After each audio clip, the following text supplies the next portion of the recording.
5:30 Monday morning, all loaded up. Kind of hard to see, but heading to Montana. Gonna go work on the bunkhouse and get my water system installed.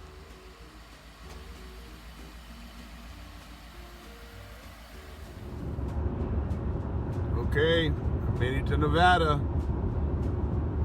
Keep on trucking. All right, made it to Idaho. I got about 10 hours under my belt.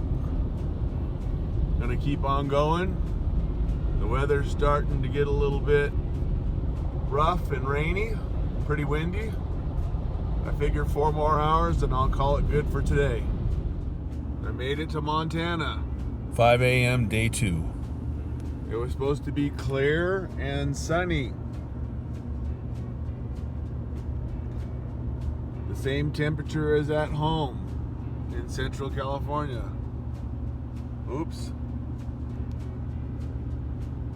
Hooray! I made it. Everything looks pretty good. I've been inside. It's a little bit windy, a little bit cold. But let the games begin. I need to mow and weed eat and start getting ready to add on to the bunkhouse and get my water system installed. Hooray! Let the fun begin. I got everything mowed this morning and weed eated so I can get started on my projects.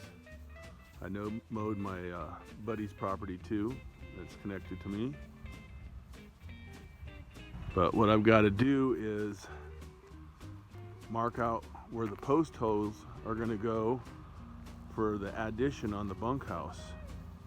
I'm going to add a 10 by 10 room on the right hand side and a 10 by 10 room on the left hand side, which will end up being a 10 by 6 bathroom and a 4 by 10 storage room. So eventually I'm going to rent that out for hunting up here. Another one of the projects I've got to do is I have all my scraps and everything right here back behind the tiny house. So that has to be moved because right exactly where that is where that 500-gallon tank is going to go. So I'm going to move all that to the other side of that car trailer, which is my garage. But looks a lot nicer when it's mowed. My buddy has all his material over there. He's going to build a house on his property. All right, stay tuned.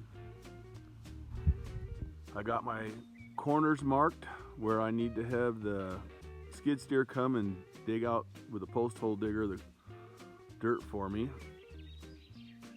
So that's obviously going to be the bathroom. You can see the sewer line coming up, which goes to my septic tank, and that'll be the bedroom. And then I'm going to have him dig 2 holes here. We're going to put another deer hanging rack. I put one in and it's a little bit too low for elk, and my buddies do go elk hunting, so I'm going to get taller telephone poles and do this elk hanging rack. But it's pretty neat. The guy I bought this property from owns a lot of land in the area, and I went and did patchwork on his house for him, and he is allowing me to use his skid steer, which is really cool. The guy is the mayor of this little town, and a few minutes ago it just snowed on me. Not too crazy, but it's better than rain, but it looks like more is coming up in the distance or off in the distance. Time to get started moving all this scrap lumber and metal studs. There's a lot of little pieces that I'm going to actually bring to a burn pile. You can see me stacking it on the left-hand side right there.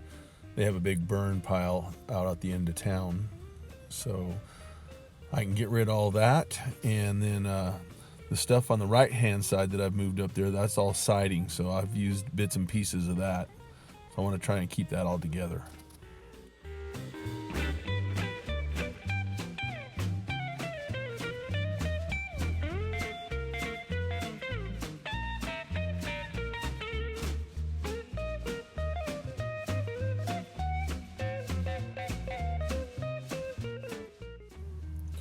So here's the guy that I bought the property from.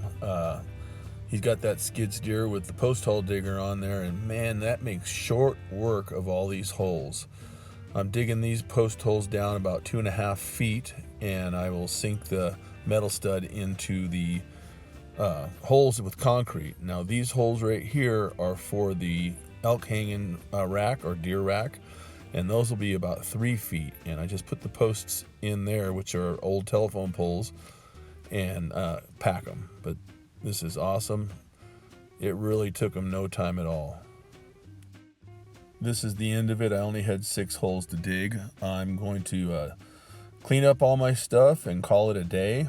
Go take a shower and relax for the rest of the day. So not bad for day 1. Stay tuned for more. Thanks for watching.